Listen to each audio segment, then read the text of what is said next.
Eu tô ligado. Mas aí a bateria não... Aí fica rodando. Mas vamos embora, eu fico ligado aqui. E aí, pronto, enfim. Então você tem o governo federal, né, que acaba priorizando a questão do lucro. Teve sua organização realizada pela União entre Indústria e Agricultura, transformando a estrutura agrária nacional. A Revolução Verde ocasionou no Brasil, entre outras consequências, quais são as consequências? Olha o gabarito D, a modernização do setor, liberando mão de obra e a ampliação da concentração de terra no Centro-Sul, agravando as questões fundiárias brasileiras. Eu não posso incentivar o agronegócio sem fortalecer o modelo que já existe, que é a questão do latifúndio. Acaba promovendo isso. Agora, tem uma informação importante aqui, ó. A modernização do setor liberando mão de obra. O que é que ele está querendo dizer aqui, embutidamente? Que o desenvolvimento, a revolução tecnológica, a mecanização agrícola gera desemprego. Por quê? Eu não preciso mais de 80 pessoas para fazer a produção, eu só preciso de uma pessoa para operar a máquina. Então, o progresso vem nesse sentido. É bom por um lado, mas gera a substituição de mão de obra por outro. Tá ok? Pergunta 25, a do telhado verde. Fala, Rafa. Alternativa A. Redução da fome devido ao processo de inserção científica na agricultura, elevando a produtividade. Rafa, a gente chegou a comentar isso também em sala. O problema da fome não é a falta de comida. O problema da fome não é porque a produção agrícola não faz comida. Nós temos produção agrícola suficiente para abastecer e exportar para a China. Então, a Revolução Verde não vai reduzir a fome porque vai produzir mais. Porque o problema da fome não é a falta de comida. O problema da fome é a falta de condições melhores de vida para que as pessoas possam ter condições de comprar. Esse é o problema. Porque se o problema da fome fosse falta de comida, a revolução tecnológica, a revolução verde, iria produzir mais e ia ter comida para matar a fome. Ok. Mas o problema da fome não é a falta de comida, não esqueça disso. É falta de investimento em melhoria de vida para que as pessoas tenham condições de comprar. Beleza? É isso. E a gente está vivendo uma época de crise que os produtos estão cada vez mais caros. Eu te pergunto, está faltando comida no mercado? Não. Mas será que as pessoas estão consumindo como consumia? Não. Estão tendo que substituir, estão tendo que reduzir. E quem já não tinha, como é que fica? Fica numa condição de vulnerabilidade. Mas não é porque não tem comida. Tem. O problema é que ele não tem condições de comprar. É diferente. Ok? Pergunta 25, a do telhado verde. Né? É uma lei que existe em Recife, tá? Que é uma lei que incentiva em prédios residenciais com mais de 4 andares a colocar uma área verde no seu teto. Fazer um tipo de uma horta, uma plantação. Por quê? Para evitar e minimizar o fenômeno da ilha de calor. A ilha de calor é aquele fenômeno em que os prédios, o cimento, os vidros acumulam calor, aumentando a temperatura urbana, dos centros urbanos. Você já tem asfalto, solo impermeável, você tem poucas áreas verdes para poder dar empreendimento a outras coisas. Tudo isso aumenta a temperatura. Então, o telhado verde consiste em um substrato leve e de uma vegetação apropriada para plantar sobre uma base impermeável, ou seja, no cimento. Podem conter também camadas adicionais, tais como um sistema de drenagem e irrigação em uma barreira anti-raízes, que propiciam a cultura de algumas espécies de plantas na cobertura. Enfim, a instalação de telhados verdes apresenta-se como uma das soluções urbanas mais defendidas por especialistas. Tem sido aplicada em várias cidades no mundo devido à sua, o quê? Letra E, contribuição ambiental, com a redução da temperatura média do imóvel do último andar, com a criação de área verde e a estruturação de novas áreas de cultivos agrícolas. Tá? Do mesmo jeito que a lei do teto verde contribuiria para a redução da ilha de calor, né, do acúmulo de calor a partir do teto, mas existem gente que faz esse sistema na lateral do prédio inteiro, que é o que a gente chama de jardim vertical, o prédio inteiro. Tem prédio, por exemplo, na China e outros países, que ele é redondo assim, e a fachada dele é toda de planta. É toda de planta. Tá? Então, assim, são técnicas pensadas no meio ambiente. Então, a resposta é a letra E. Tá bom? Pergunta 26 é uma pergunta, assim, bem interessante, né? Ele dá nome aos biomas. Ao invés de chamar floresta amazônica, é Naiades. Em vez de flora nordestina, é Hamadriades. Ele dá nome aos biomas, né? A floresta do centro-oeste, a Mata Atlântica, a floresta... Ou seja, cada floresta dessa tem um apelido, melhor dizendo. Então, a história da fitogeografia no Brasil iniciou em 1824 com uma divisão botânica, que foram usados nomes de divindades gregas. No mapa fitogeográfico de Martius, a flora brasileira ficou dividida da seguinte forma. Aí tem o nome: Naiades, Hamadríades, Oriades, Dríades e Napaê, ok? E aí tem um mapa, né, identificando cada bioma desse e a sua legenda. O geógrafo Haroldo de Azevedo usou em São Paulo a classificação que compreende a seguinte divisão. Letra A, florestas, formações florestais, aí tem floresta amazônica, Mata Atlântica, aí tem lá o nome direitinho.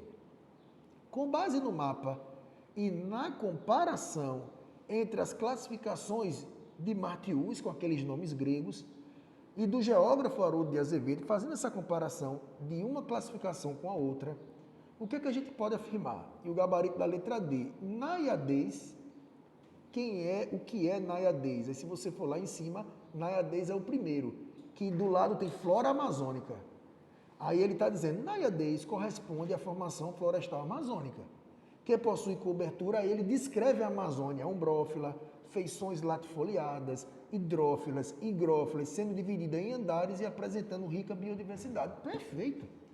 Fez uma descrição da Amazônia, coisa que a gente estudou aqui. Hidrófila se adapta dentro da água, higrófila se adapta à chuva, cobertura umbrófila é essa expressão para ser densa, fechada, escura. Latifoliada são folhas largas e grandes, né? Perennifólia, né? Heteróclita de grande heterogeneidade, né? De várias espécies, mega biodiversidade. Tem aqui, ó, sendo dividida em andares. No caderno de vocês tem um desenho, mata de igapó, várzea e mata de terra firme. Tá perfeito, tá tudo certinho. É uma vegetação estratificada. Árvore mais alta, árvore menor e por aí vai. Resposta letra D. 27. Cientistas geram energia com tomates que iriam para o lixo. Olha que legal. Todos os anos, o estado americano da Flórida joga no lixo, veja só, nada menos de que 400 mil toneladas de uma mistura de tomate danificado ou comidos por pragas e de sementes descartadas na produção de molho. Ok? Então tem um controle de qualidade, não presta, enfim, fora. Todo esse rejeito, que é o lixo, é transferido para aterro sanitário, liberando metano, um gás de efeito estufa e perigoso. Beleza? Se o aterro sanitário for correto, pega-se esse gás e se transforma em energia. Mas vai aqui, né? Atento ao problema, um grupo de pesquisadores da Escola de Minas e Tecnologia de Dakota do Sul desenvolveu uma célula de combustível microbial especial para transformar os resíduos em energia. Pelos cálculos dos pesquisadores, as tais 400 mil toneladas de resíduos de tomate desperdiçados na Flórida, poderiam gerar energia suficiente para abastecer a Disney World por 90 dias.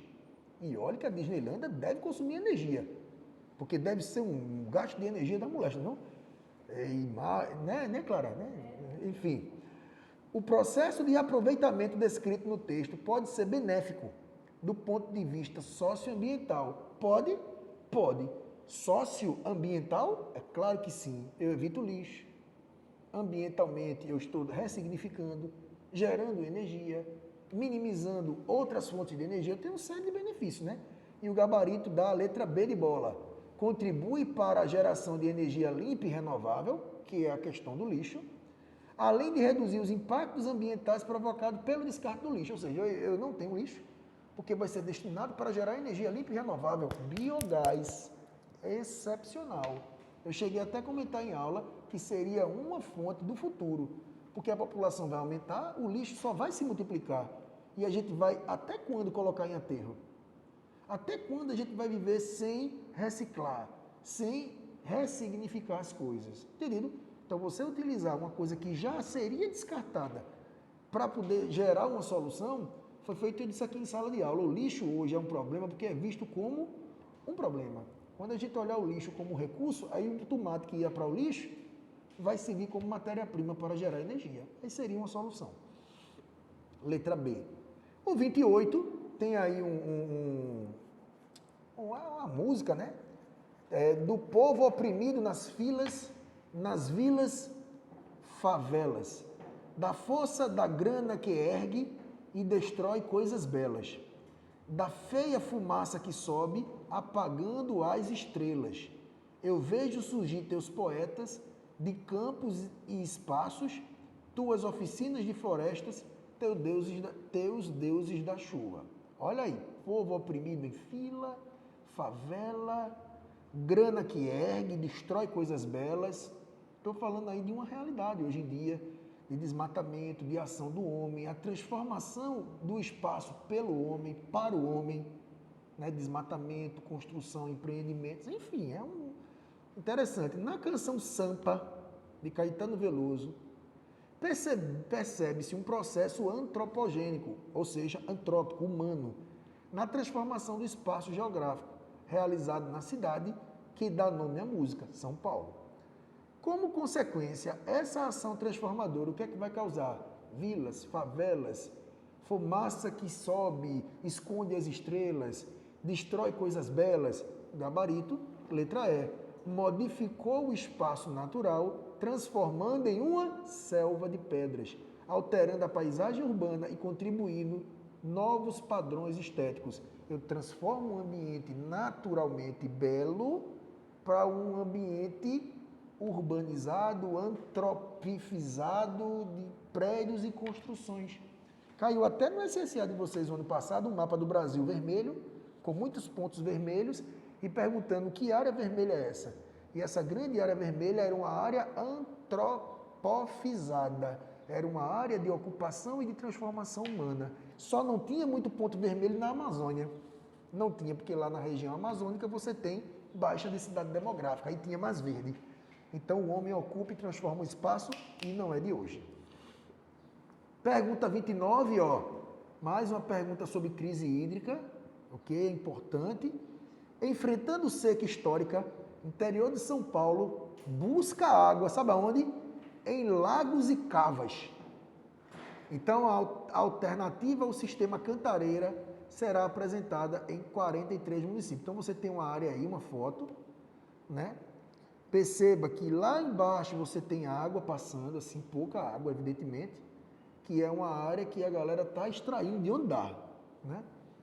E aí tem a seca histórica nos rios e represas que formam a Cantareira tem levado as cidades da região de Campinas, no interior de São Paulo, a buscarem água em lagos e cavas de mineração desativada, uma alternativa de abastecimento de água na crise.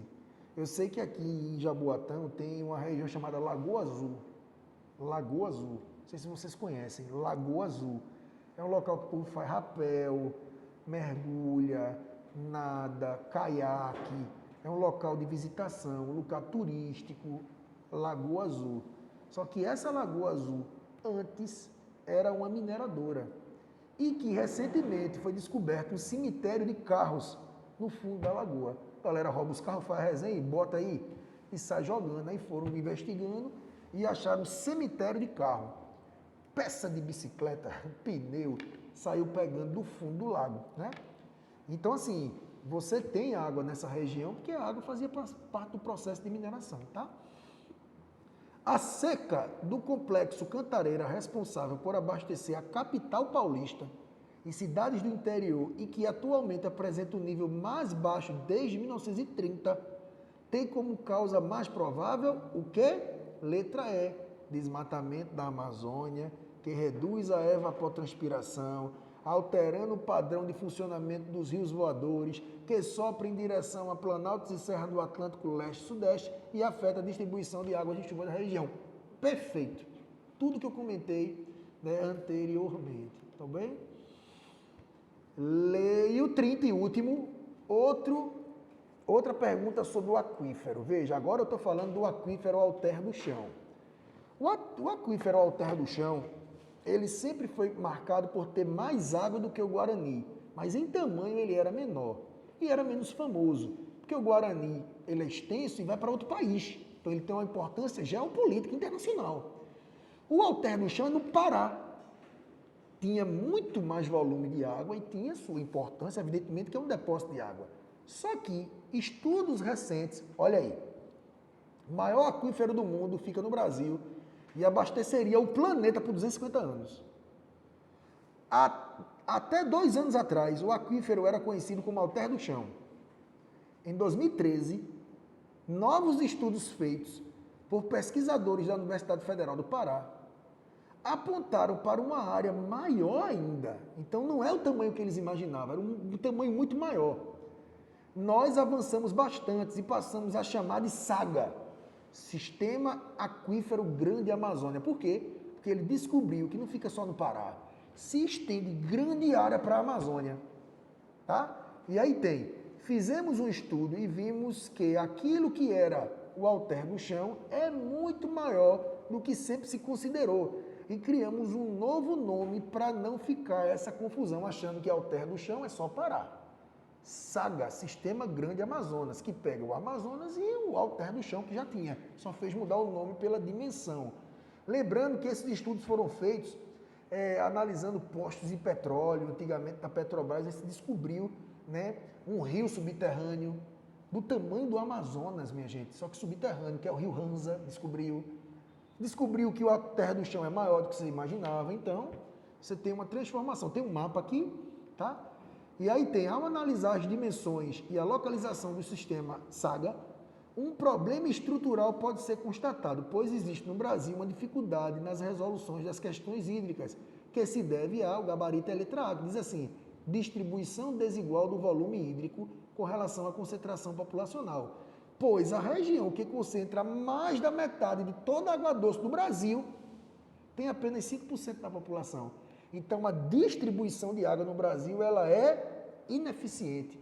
Enquanto São Paulo, que tem a maior quantidade de gente, enquanto o Sudeste tem a maior quantidade de gente, sofre com a seca porque não tem água, a Amazônia tem bem pouquinha gente e tem água mais da metade do Brasil. Então, é uma oferta desigual, ok? Então, a gente tem essa situação aí. Resposta, letra A. E aí a gente encerra, né? As 30 questões, encerramos aí as 30 questões, o material, vocês têm ele tanto no WhatsApp quanto na plataforma, tá certo? E aí a gente encerra por hoje, eu não sei como será quinta e sexta. Caso a gente tenha alguma informação sobre quinta e sexta, a gente repensa o que é que a gente vai fazer nesses 2 últimos dias. Mas por hoje, a gente encerra a resolução das 30 questões, passamos por todas as áreas da geografia. Geografia física, econômica, ambiental, humana, política, todas elas. Claro que eu dei mais importância a algumas áreas, porque eu acredito que elas são mais relevantes esse ano. Tá bom assim? Deixa eu parar de gravar.